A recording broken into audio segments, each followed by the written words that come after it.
very warm welcome to HeavyOC Club meeting number 206. So we are so glad that you are here with us today. So before we get into deep into the subject, we would like to know about your experience and how come this shift from civil engineering to climate change? Thanks to your club for inviting me. Thank you so much for inviting me.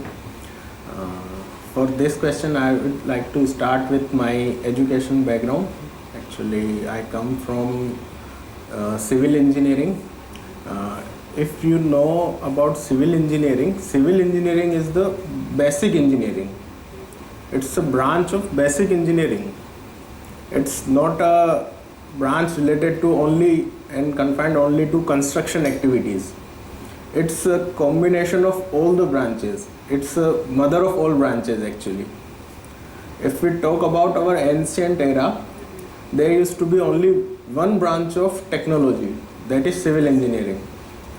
By the time of evolution and the technology development, we came across some other platforms like mechanical, electrical, then we are now heading towards computer science and IT sectors. Now one more branch has been added to this segment is artificial intelligence, AI. So, but I will support this argument and I will support this quote that civil engineering is the mother of all the branches. In civil engineering, we have one subject that is environmental engineering. That is basically dedicated towards the water related activities like drinking water, sanitation and all the facilities. If you talk about water, then water is the basic necessity of one humankind. Every ecosystem is connected with the water, and every biodiversity segment is also very much connected with the water, and every culture and civilization was developed in and around water. So if we go more beyond that water point, then we will find our civilization developmental phenomena, like how the human cycle of life was developed and recreated. Not only recreated, actually it came across with a lot of inventions as well. And then I came to know that after the civil engineering, I came to know about the environmental engineering branch, which is dedicated towards the development of water related activities. But then I have got one more interdisciplinary branch, that is renewable energy. That is basically associated with the energy resources. And the key fundamental of actually we would call it as an evolutionary era of energy, that is renewable energy. In renewable energy, then I came to know about the environmental policies, laws, and the United Nations Framework Convention on Climate Change, combat desertification, ozone depletion. A lot of area is there in the climate change segment, and these all are basically associated with the energy sector. So I have expanded my knowledge through this domain, and then I came across some more courses like energy economics, sustainability, and one more common phenomenon is climate change. As I have said, the civil engineering is mother of all the branches. Likewise, the climate change is the mother of all the domains. So we were not aware that this is all interconnected. Yeah, these all are interconnected. So we normally mix changing season with climate change. तो दोनों ये same है या दोनों में कोई फर्क है? वैसे तो अगर आप देखेंगे तो दोनों में एक सम एक्सटेंट तक तो सिमिलरिटी ही रहेगी. क्यों? क्योंकि जो हमारा जो क्लाइमेट चेंज है वो स्टार्ट ही इसी बेस से होता है कि आपका जो वेदर पैटर्न है जो किस तरीके से शिफ्ट हो रहा है, किस तरीके से चेंज हो रहा है, टेम्परेचर एक्सट्रीमिटीज़ हैं वो किस एक्सटेंट तक है, तो वो उससे सब इंटरकनेक्टेड है एक तरीके से. जैसे कि हम देखते हैं कि अब जो गर्मी का जो सीज़न है वो काफ़ी शिफ्ट हो गया है. जैसे कि मेरे से पहले जो स्पीकर थे उन्होंने बताया कि गर्मियाँ थोड़ी बढ़ गई हैं, सर्दियाँ थोड़ी सिंक हो गई हैं।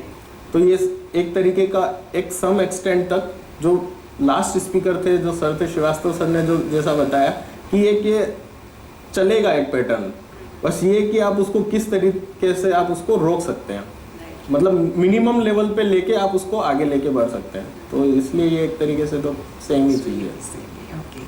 So my next question is, it is commonly believed that climate change phenomena is not local. Something is happening somewhere far off. So what is your say on that? No I am not agree with this कि कहीं और हो रहा है फिर उसका impact हमारे यहाँ पे आ रहा है। ये एक्चुअली सब जगह ही हो रहा है।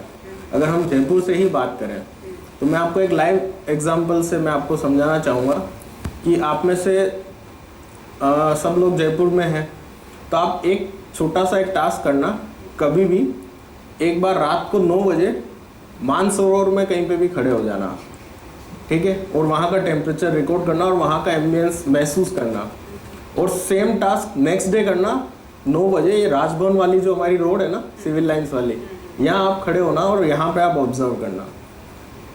क्यों? क्योंकि वहाँ पे प्लांटेशन है, प्रॉपर ग्रीनरी है, तो वो आपको, और वहाँ पे वेहिकुलर जो एक्टिविटीज़ हैं वो कंट्रोल्ड वे में एक तरीके से, क्योंकि वो एकदम वीवीआईपी रोड हो गया आपका, राजभवन वाला और सीएमआर वगैरह वहाँ हो गया, तो वो आपको खुद से ही महसूस हो जाएगा कि ये लोकल नहीं है, सब जगह है, एवरीवेयर है। बस वो है कि उसका इम्पेक्ट भी वहाँ पे आ रहा है, वो सराउंडिंग्स में आ रहा है, और वहाँ पे जो पेड़ हैं उनकी आप पत्तियों को, आप एक नॉर्मल जंगल में किसी पेड़ की पत्ती को आप टच करना और एक यहाँ पे किसी पेड़ की पत्ती को आप टच करेंगे तो आपको समझ में आ जाएगा कि वो, मतलब कि यहाँ पे भी आपको वो चीज़ महसूस होगी कि किस तरीके का वो, दोनों की हेल्थ अलग अलग है। हाँ, Okay. तो ये थोड़ा सा रहता है। So मतलब आप ये का कहने का मतलब ये सब हमारा करा धरा है। बिल्कुल। Okay okay. सो कोई ऐसे 2-3 साइंटिफिक इंडिकेटर्स जो ये दर्शाते हैं कि क्लाइमेट चेंज हो रहा है? इसमें भी मैं आपको डे टू डे लाइफ से कनेक्ट करना चाहूँगा कि आपने एक साइंटिफिक इंडिकेटर, सबसे बेसिक तो टेम्परेचर का ही होता है कि आपने अपने, मैंने तो मेरे फोर फादर्स से सुना है कि जब जो उनका जो, आज तो हम जैसे एयर कंडीशनिंग सिस्टम यूज़ कर रहे हैं, उस टाइम पे तो नहीं होता था एयर कंडीशनिंग सिस्टम, फिर भी वो सर्वाइव करते थे। उसके 2 रीज़न थे। एक तो उस टाइम पे कंस्ट्रक्शन प्रैक्टिसेस जो थी बिल्डिंग की वो उस तरीके की होती थी, प्रॉपर वेंटिलेशन और वो होता था, और उस टाइम पे वो बिल्डिंग्स का जो थर्मल मास होता था वो उस अकॉर्डिंग ही डिज़ाइन होता था। पहली चीज़ तो ये। दूसरी है कि उस टाइम पे जो टेम्परेचर का जो राइज था वो उस लेवल पे नहीं था। क्यों? क्योंकि इंडस्ट्रियल रिवॉल्यूशन जब आया साउथ एशियन कंट्रीज़ में, ये आया आपका 20th सेंचुरी के बाद में, तब हमने इस चीज़ को महसूस करना स्टार्ट किया कि हाँ ये चीज़ भी होता है। तो एक टेम्परेचर का, तो एक इंडिकेटर तो ये हो गया टेम्परेचर का। दूसरा है रेनफॉल पैटर्न का। जैसे मेरे से पहले वाले स्पीकर ने बताया, उन्होंने बिल्कुल सही बात कही, जो चेरापूंजी का उन्होंने एक एग्जाम्पल दिया, वही सेम एग्जाम्पल मैं दूंगा आपको एक अपने राजस्थान का ही। उदयपुर एक जगह है, आपने सबने सुना होगा उदयपुर के बारे में, मैं वहीं से आता हूँ एक्चुअली। तो वहाँ पे मैंने मेरे दादाजी से सुना था कि जो जुलाई और अगस्त का जो महीना होता था तो वहाँ कंटिन्यूस रेनफॉल होता था, मतलब ये कि रुक ही नहीं रही बारिश। पर हमने जो हमारे चाइल्डहुड से देखा है कि ज़्यादा से ज़्यादा मैक्स टू मैक्स 1 घंटे बारिश होती है, 2 घंटे बारिश होती है। तो ये मैंने, और आप पुराना जो वेदर फोरकास्टिंग जो पैटर्न है, आप किसी भी सिटी का उठा के देख लीजिए, उसमें आप ये चीज़ पाएंगे। बारिश हो रही है, बारिश के सीज़न में तो कंटिन्यूसली हो रही है, और अब ये होता है कि मैक्स टू मैक्स आपका 1 घंटा या 2 घंटा हो रहा है। दूसरा ये हो गया। तीसरा एक इंडिकेटर आप देख सकते हैं, मैं उससे कनेक्ट करूँगा ओशियन एसिडिफिकेशन से। वो एक चीज़ से और कनेक्टेड है कि आपका जो पोल्स है, नॉर्थ पोल और साउथ पोल है, जहाँ पे आपका जो ग्लेशियर जितने भी हैं वो आपका एक तरीके का एनवायरनमेंट का प्रोटेक्ट करके रखे हुए हैं, वो एनवायरनमेंट को आपको बैलेंसिंग कर रहे हैं। अब क्या हो रहा है कि जो भी हम चीज़ यूज़ कर रहे हैं उसका जो भी वेस्ट जनरेट हो रहा है वो जा रहा है आपका सीधा वाटर बॉडीज़ में, और वो वाटर बॉडीज़ आपका कनेक्टेड है ओशियन से। तो ओशियन के अंदर वो सारा वेस्ट जो भी जा रहा है, तो उससे उस वेस्ट में आप देख ही रहे हैं काफ़ी केमिकल्स होते हैं, वो डायरेक्ट ओशन में जा रहा है, उससे क्या हो रहा है, उसका जो CO2 कंसंट्रेशन है वो बढ़ रहा है, एसिडिफिकेशन हो रहा है, उसका जो ऑक्सीजन कंटेंट है, जो वहाँ की बायोडाइवर्सिटी, कोरल रीफ्स, जो भी आपके जो फिश की जो प्रजातियाँ हैं, जितनी भी एंटिटीज़ हैं, उनको वो हार्म कर रहा है। उससे क्या हो रहा है कि जो ओशन जो है वो आपके नॉर्थ पोल साउथ पोल से भी कनेक्टेड है। ओशन में क्या होता है कि टेम्परेचर जो होता है वो ऊपर से नीचे, बर्फ़ जब जमना स्टार्ट होती है वो ऊपर से नीचे होती है, और पिघलना जब स्टार्ट होती है वो नीचे से ऊपर होती है। तो उसकी वजह से आपके जो ग्लेशियर हैं वो पिघल रहे हैं। एक इंडिकेटर ये हो गया, तो 3 तो ये हो गया आपका indicator. So very interesting. So climate change is a huge subject, तो हम सब ने काफ़ी सब सुना भी है। तो what all it includes and when this issue was first brought up, इसकी पहल कब हुई और किसने इसको इनिशिएटिव किया था? अगर प्रॉपर टर्म क्लाइमेट चेंज की अगर मैं बात करूं तो ये सबसे पहले आया था आपका 1972 में स्टॉकहोम कॉन्फ्रेंस में, जिसको फोर्थ अर्थ समिट भी कहते हैं। ये तब आया था, और उसी के चार्टर पे 1987 में ब्रूटनलैंड कॉन्फ्रेंस हुई। फिर आपका UNFCCC चार्टर आया, United Nations framework convention on climate change, ये आया। पर अगर हम ओनली अगर इस टर्म से ना रिलेट करके कॉमन फेनोमेनन की बात करें, जैसे कि ग्रीन हाउस इफेक्ट, ये जोसेफ फोरियर ने 1823 में ही दे दिया था ये कंसेप्ट उन्होंने। पर इस टर्म में दिया था कि ग्रीन हाउस इफेक्ट हो रहा है, आपका जो CO2 लेवल है वो बढ़ रहा है। वो इसलिए क्योंकि यूरोपियन कंट्रीज जो है, वेस्टर्न कंट्रीज, वहाँ पे इंडस्ट्रियल रिवोल्यूशन 17th और 18th सेंचुरी में आया। तो वहाँ पे उन्होंने उस चीज़ को महसूस किया कि उनका टेम्परेचर शिफ्ट हो रहा है। जो अभी हम महसूस कर रहे हैं ना, वो इसलिए कर रहे हैं क्योंकि हमारा इंडस्ट्रियल रिवोल्यूशन बाद में स्टार्ट हुआ, mainly 20th century 21st century में। जैसे अभी सर ने बताया कि चाइना में फ्लड आ रहा है, क्यों आ रहा है? इंडिया में भी आप काफ़ी एक्सट्रीमिटीज़ देख रहे हैं। जैसे हमारा थार डेजर्ट है, यहाँ पे आपको बारिश का कभी नामो निशान नहीं मिलता था, और आज जैसलमेर बाड़मेर जैसे एरिया में आपको बाढ़ देखने को मिल रही है। तो ये थोड़ा सा वहाँ से स्टार्ट हुआ था, उधर से शिफ्ट हो। हाँ। और चाइना हम पे डाल रहा है।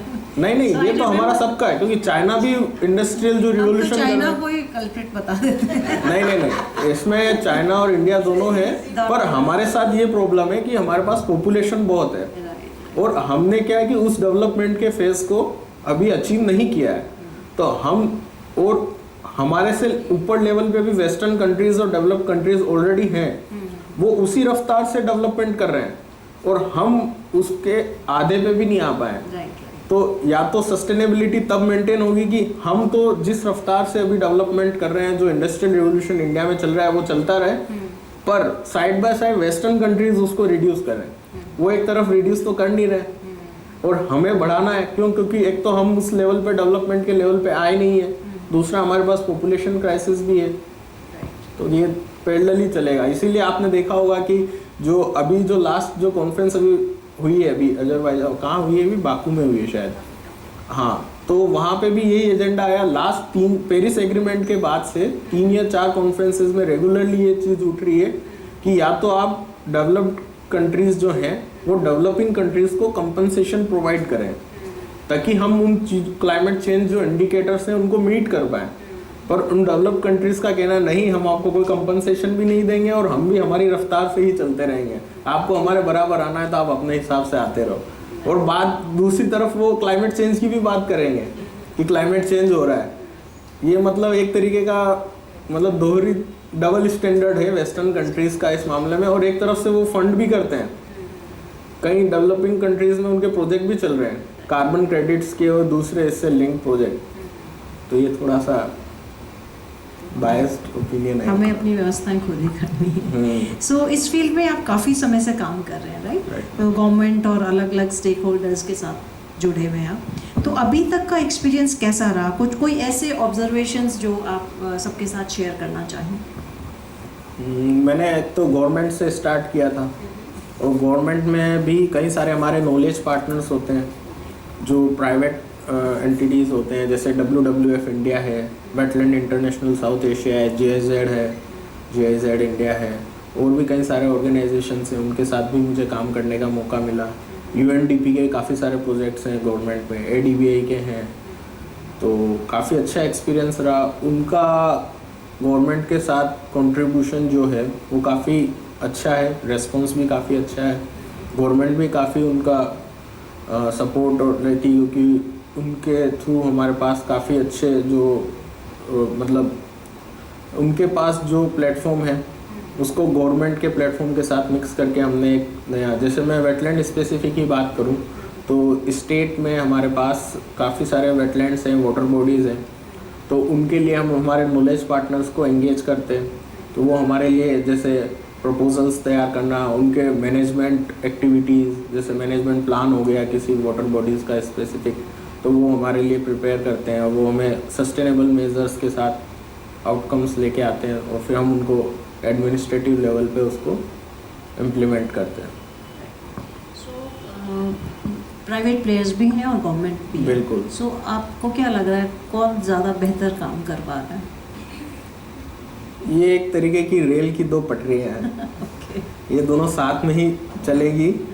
ऐसा नहीं है कि सिर्फ प्राइवेट एंटिटी ही काम करेगा या सिर्फ गवर्नमेंट ही काम करेगा, मिलजुल के, और दोनों का कंट्रीब्यूशन अपनी अपनी जगह है, क्योंकि एडमिनिस्ट्रेटिवली गवर्नमेंट अच्छा कर रही है क्योंकि उनके पास ह्यूमन रिसोर्सेज जो स्किल्ड है उस पर खैर इंडिया काफ़ी अब प्रोग्रेस कर रहा है, स्किल इंडिया है हमारे पास और स्किल बेस्ड काम काफ़ी हो रहा है, गवर्नमेंट इंस्टीट्यूशंस काफ़ी अच्छा कर रहे हैं। पर प्राइवेट में क्या होता है कि उनके पास ऑलरेडी वो रिसोर्सेज हैं और उनके पास काफ़ी सारा फंड स्पेसिफिक इसी टारगेट के लिए होता है। गवर्नमेंट में भी काफ़ी सारा फंड अब आने लगा है क्लाइमेट पे काफ़ी पॉलिसीज़ बन रही हैं, उनका इम्प्लीमेंटेशन हो रहा है, एक्शन प्लान्स बन रहे हैं, उनका इम्प्लीमेंटेशन गवर्नमेंट कर रही है, तो काफ़ी अच्छा, मतलब दोनों का साथ ही चल, हाँ, और यही चलना चाहिए, मेरा तो यही ओपिनियन है, दोनों का कंट्रीब्यूशन रहना चाहिए। So tell us about department of environment and climate change, और ये कब, इसका सेटअप कब हुआ था? आपने भोपाल गैस कांड के बारे में तो सबने सुना होगा, तो पूरे स्टेट में या कंट्री लेवल पे ही एनवायरनमेंट डिपार्टमेंट तब बना। उससे पहले हमारी जो थी मिनिस्ट्री ऑफ फॉरेस्ट थी, खाली वन मंत्रालय हुआ करता था भारत सरकार में, उसके बाद वन एवं पर्यावरण मंत्रालय हो गया और फिर हर डिपार्टमेंट में भी एनवायरनमेंट डिपार्टमेंट कॉन्स्टिट्यूट हुआ 1985 में, क्योंकि 84 में तो ये हुआ था गैस कांड, उसके बाद हुआ था। फिर उसके बाद गवर्नमेंट ऑफ राजस्थान ने एक इनिशिएटिव लिया 2019 में, directorate of environment and climate change separate बनाया, क्योंकि एनवायरनमेंट डिपार्टमेंट जो है स्टेट गवर्नमेंट में, उसके अंदर भी सब डिपार्टमेंट्स हैं, जैसे स्टेट पोल्यूशन कंट्रोल बोर्ड है, स्टेट बायोडाइवर्सिटी बोर्ड है, स्टेट वेटलैंड अथॉरिटी है, ये तीनों environment and climate change department के अंडर में ही आते हैं, एडमिनिस्ट्रेटिव हेड वो होता है। फिर उसके अंदर हमने एक directorate of environment and climate change अलग से सेटअप करा, उसमें भी हमने काफ़ी सारे डेवलपमेंट करे, जैसे वेस्ट मैनेजमेंट, क्लाइमेट चेंज का अलग सेल बनाया हमने, वेटलैंड डिवीज़न बनाया हमने, तो ऐसे करके हमने एयर एंड वाटर क्वालिटी के लिए हमने अलग से एक सेल बनाया, तो ऐसे बढ़ता गया है और अभी कंटिन्यूएशन में। भोपाल कांड के बाद हाँ, हर स्टेट में बना था। सो यदि हम पब्लिक और कॉमन मैन की बात करें तो आपका डिपार्टमेंट उनको क्या सॉल्यूशन प्रोवाइड कर सकता है और उन तक हमारी पहुंच कैसे हो सकती है?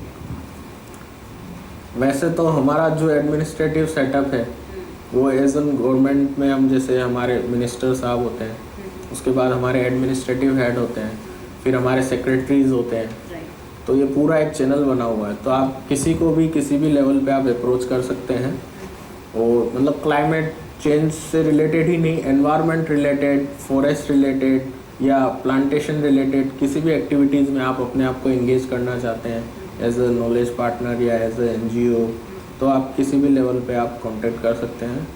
Open for all, this forum is open for all. अच्छी बात है। आपने जैसे मुझे भी करा, राइट, तो आप मेरे थ्रू भी कर सकते हैं अपनी बात। अब मतलब इंस्टीट्यूशन में आप जैसे गवर्नमेंट में डायरेक्ट है अभी, ऐसा कोई नहीं है, गवर्नमेंट ओपन फॉर ऑल है। चलिए, सो कहते हैं कि पर्यावरण को बैलेंस करने के लिए, अभी पहले भी बात हुई है कि मदर नेचर का अपना एक तरीका होता है, राइट? तो हम यदि वी मैनकाइंड प्रयास नहीं करेंगे और जागरूक नहीं होंगे तो प्लेनेट को हेल्दी रखने के लिए नेचर अपना काम करेगी, राइट? सो आपने भी इसके बारे में बताया, तो आपकी क्या राय है, मतलब कैसे मदर नेचर इसको बैलेंस करने का काम कर रही है, किस तरीके से? इसका मैं फिर से एक लाइव एग्जांपल के थ्रू आपको एक्सप्लेन करना चाहूँगा। मदर नेचर आपको उस एक्सटेंट तक ही हील कर सकती है कि उसके विद इन लिमिट हो, बियॉन्ड दैट लिमिट वो आपको सर्व नहीं कर पाएगी। जैसे आप सब्जी काट रहे हैं, थोड़ा सा आपके अंगुली पे कट लग गया है तो वो थोड़े दिन में सेल्फ हील हो जाएगा। वहीं अगर अंगुली ही कट गई है तो वो कैसे हील होगी? डॉक्टर की जाना हाँ, तो ये थोड़ा सा मदर नेचर पे आप पूरी तरीके से डिपेंडेंट नहीं हो सकते। बस ये कि वो टाइम बिंग प्रोसेस में आप उसको एंगेज कर सकते हैं। जैसे श्रीवास्तव सर ने बताया था कि आप उस लिमिट को आप थोड़ा सा बढ़ा सकते हैं या कम कर सकते हैं, क्योंकि क्लाइमेट चेंज तो दिख ही रहा है आपको कि हो ही रहा है। बस ये कि आप जैसे मान लो उसके आफ्टर इफेक्ट्स आपको 10 दिन में मिल रहे हैं, तो आप बस ये कर सकते हैं कि आप उसको 30 डेज या 40 डेज की लिमिट तक ले जाएं, क्योंकि नेचर आपको उसी एक्सटेंट तक हील कर सकती है, उसके बियॉन्ड नहीं कर पाएगी। सो मदर नेचर पे हमें ज़्यादा डिपेंड नहीं होना है। ओके, सो क्लाइमेट बैलेंस करने के लिए कॉमन मैन का क्या कंट्रीब्यूशन हो सकता है? कोई भी 2-3 डूज एंड डोंट्स यदि आप सजेस्ट करना चाहें। इसमें काफ़ी सारे वैसे सस्टेनेबल मेजर्स हैं, डे टू डे लाइफ से ही कनेक्टेड मैं बात करूँगा, क्योंकि मैंने पर्सनली जो एक्सपीरियंस किया है, जो कुछ रिसर्च स्टडीज़ मैंने भी कंडक्ट करी है अभी रिसेंट 2-3 साल से। मैं क्या करता हूँ कि हर एक सीज़न में मतलब किसी न किसी ऐसे एरिया में जाता हूँ। जैसे इस बार मैंने हिमाचल का टूर लिया था, इससे पहले मैं कश्मीर में गया था। तो मैंने वहाँ पे देखा कि जहाँ पे ह्यूमन इंटरफेरेंस बढ़ा है उस पर्टिकुलर एरिया में जो अनडिस्टर्ब था, तो उस वहाँ पे जैसे मैं एक पहाड़ी पे गया जहाँ पे एक आम आदमी जा सकता है, और उससे नीचे लेवल की पहाड़ी थी मेरे जस्ट सामने, तो वहाँ पे मुझे पूरी स्नो से कवर्ड थी, और जहाँ पे मैं था वहाँ पे बिल्कुल स्नो नहीं थी। रीज़न बिहाइंड दैट कि वहाँ पे आपका व्हीकल जा रहा है तो उसका व्हीकुलर पोल्यूशन हो रहा है, ह्यूमन सेटलमेंट बढ़ रहा है वहाँ पे, तो उसकी वजह से भी आपका जो वो टेम्परेचर राइज हो रहा है, तो वो आइस पूरा मेल्ट हो गया उस पर्टिकुलर एरिया। और जैसे मैंने आपको जयपुर का ही लाइव एग्जांपल भी दिया था, तो हम ये चीज़ कर सकते हैं सबसे पहला कि हम व्हीकुलर पोल्यूशन को कैसे कम करें। उसके लिए आप ये मेजर्स यूज़ कर सकते हैं। जैसे कई बार हम ऐसा करते हैं कि हमें कहीं पास में दूध लेने जाना है या कुछ भी ग्रोसरी आइटम लेने जाना है, तो हम गाड़ी उठाते हैं और लेके आ जाते हैं। तो शुरुआत हम ऐसे कर सकते हैं कि, और कहीं भी जैसे मान लो मेरे को ऑफिस जाना है और मेरे साथ में कोई आसपास में कोई रह रहा है, वो उसको भी सेम जगह ऑफिस में जाना है, तो हम उस कार पूलिंग का कंसेप्ट भी है, तो हम उसको मैनेज करके पब्लिक ट्रांसपोर्ट का हम ज़्यादा से ज़्यादा यूज़ करें। तो उससे क्या है, थोड़ा सा आपका व्हीकुलर, क्योंकि आपने देखा होगा जयपुर में आजकल ट्रैफिक जाम काफ़ी हो रहा है।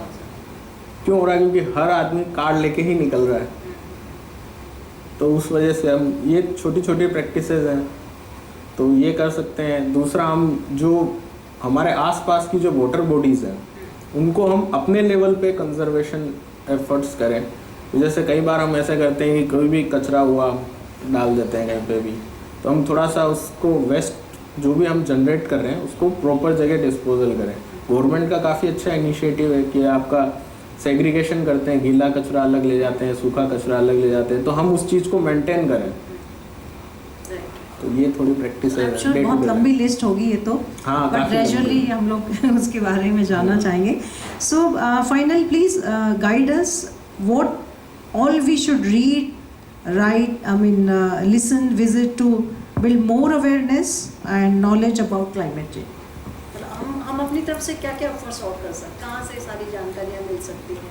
इसके लिए United nation framework convention on climate change का एक प्रॉपर चार्टर है, उसका टेक्स्ट काफ़ी अच्छा है, और कुछ मटेरियल आपको क्लाइमेट चेंज से रिलेटेड नेशनल लेवल पे गवर्नमेंट ऑफ इंडिया के कुछ डॉक्यूमेंट्स हैं, आपको MOEFCC की वेबसाइट पे मिल जाएगा। नीति आयोग ने भी एक बुकलेट निकाली थी इससे रिलेटेड, मतलब जिसमें आपको इंडिया स्पेसिफिक मिल जाएगा। कुछ इंडिपेंडेंट जर्नल्स भी हैं, एक तो क्लाइमेट चेंज ही है, एक क्लाइमेट चेंज पॉलिसी का एक जर्नल है, उससे भी आप थोड़ा सा नॉलेज गेन कर सकते हैं। इनका काफ़ी अच्छे आर्टिकल्स वगैरह रहते हैं। और जैसे जो हर साल जो इनकी यूनाइटेड नेशंस जो उनका UNFCCC का जो भी कॉन्फ्रेंस होता है, आप उसका डॉक्यूमेंटेशन को पढ़िए, वो काफ़ी अच्छा होता है। और उसमें भी आप इंडिया स्पेसिफिक भी पढ़ना चाहते हैं तो इंडिया भी अपना एक वो प्रेजेंट करता है वहाँ पे, तो उसको भी आप गो थ्रू कर सकते हैं कि उसमें इंडिया अपना क्या मतलब पॉइंट्स रख रहा है कि क्या सस्टेनेबल मेजर्स रख रहा है। और दूसरा एक ओजोन डिप्लीशन पे भी एक इनका फ्रेमवर्क है, तो उस पे भी आप पर्टिकुलर, क्योंकि उसमें होता है कि आप जो भी एयर कंडीशनिंग सिस्टम्स यूज़ कर रहे हैं उसमें क्लोरोफ्लोरोकार्बन्स है, हाइड्रोक्लोरोफ्लोरोकार्बन्स है, तो उन पे स्पेसिफिक भी कुछ एक्टिविटीज़ होती हैं, क्योंकि जो हमारा जो टेम्परेचर का जो मेन दिक्कत आ रहा है वो उन गैसेस के, अमूमन हम ये सोचते हैं कि सिर्फ CO2 से ही आपका इमिशन हो रहा है, ऐसी बात नहीं है। CO2 तो है ही, पर जो ये जो क्लोरीन बेस्ड गैसेस होती हैं, हाइड्रोक्लोरोकार्बन्स होते हैं, ये जब आपके एटमॉस्फेरिक गैसेस से रिएक्ट करते हैं तो ये काफ़ी रिएक्टिव सब्सटेंसेज हैं, तो ये आपको ज़्यादा हार्म कर रहे हैं। सो फ्रेंड्स, काफ़ी जानकारी हमें मिल गई है और यस अनदर फ्यू सेकेंड्स। सो अब हम अपने लेवल पे क्या कर सकते हैं, हमने सबने सुन लिया। सो बिना वजह घर में AC फैन चल रहा है तो उसको बंद करने की आदत डालें। और मुझे लगता है किसी को सेकंड फ्लोर तक भी जाना है तो वी टेक लिफ्ट, तो हम उसको अवॉइड कर सकते हैं, क्योंकि बिजली जितनी बचेगी, हमारे जितने भी संसाधन हैं उनका कम मेटा से इसका ड्यूल बेनिफिट है, फिजिकल भी फिट रहोगे आप, फिजिकली भी फिट रहेंगे। और दूसरा ये एयर कंडीशनिंग सिस्टम के लिए मेरी आप सबसे एक रिक्वेस्ट है कि इसको आप 25 डिग्री सेंटीग्रेड पे ही मेंटेन करके रखें। कई बार हम ऐसा करते हैं कि 18 डिग्री 16 डिग्री पे कर लिया, फिर ब्लैंकेट ले लिया, तो आप उसको 25 पे ही रखें, क्योंकि वो आपका जो टेम्परेचर है वो रूम टेम्परेचर है 25-26, वो आपका मतलब हार्म नहीं करेगा, आपकी बॉडी को भी हार्म उस लेवल तक नहीं करेगा। वो जो आपका 18 डिग्री और 16 डिग्री वाला जो टेम्परेचर है वो एक्चुअली क्या कर रहा है, एयर कंडीशनिंग का ये होता है कि वो आपके अंदर का जो जितना भी वाटर है वो पूरा कर लेता है एकदम से, तो आपकी बॉडी में पानी की भी कमी हो जाती है, वो आपको लगता नहीं है, ड्राइनेस फील होती है, और उससे आपकी जो नर्व रिलेटेड जो डिजीज़ है वो बेसिकली इसी रीज़न की वजह से हो रही है। इस पर भी एक स्टडी हुई थी। सो हम अपना डबल नुकसान कर रहे हैं यदि AC 25 से कम पे ले जा रहे हैं। चलो, and solar, I think solar is a good option कि हम बिजली की बचत, क्योंकि धूप अच्छी खासी आती है तो हम सोलर का यूज़ कर सकते हैं। तो उसमें भी आप ग्रिड कनेक्टेड यूज़ करिए, मैं तो यही सजेस्ट करूँगा। उससे ये होगा कि आपको नेट मीटरिंग का जो गवर्नमेंट का जो है कंसेप्ट, उससे भी आप राइट, वो मिल रही है, राइट। और गार्बेज को हम सेपरेटली यदि डिस्पोज ऑफ करें तो I think that can also help. उसमें भी मेरा आपसे एक रिक्वेस्ट है कि आपका जो भी प्लास्टिक वेस्ट को आप अलग रखें, और सिंगल यूज़ जो प्लास्टिक है उसको आप ज़्यादा से ज़्यादा मतलब बिल्कुल ही अवॉइड ही करें या यूज़ ही ना करें। इस चीज़ का भी आप ध्यान रखें। कई बार हम जाते हैं, जैसे आप सब्जी लेने भी जा रहे हैं या कोई ग्रोसरी का आइटम भी लेने के लिए जा रहे हैं, तो आप अपना कैरी बैग खुद ही कैरी करें, ये भी थोड़ा सा एक रिक्वेस्ट रहेगा। अगर आपको कोई दे भी रहा है पॉलीथीन, तो पहले तो उसको अपोज करें कि भाई मैं मेरा लेके आया हूँ, आप अपने खुद से अगर हम इनिशिएटिव लेंगे तो ये चीज़ें काफ़ी अच्छे लेवल पे आई थिंक ये छोटी छोटी चीज़ें हैं, लेकिन ये कंट्रोलेबल है। जिसको हम कंट्रोल नहीं कर सकते वो उसकी बात नहीं करके, जिसको हम कंट्रोल कर सकते हैं at least we can act upon that. हाँ, जो हमारे से रिलेटेड है, हाँ जो हमारे से रिलेटेड है, जो हमारे डोमेन में, ये बिल्कुल हम कर सकते हैं। चलिए।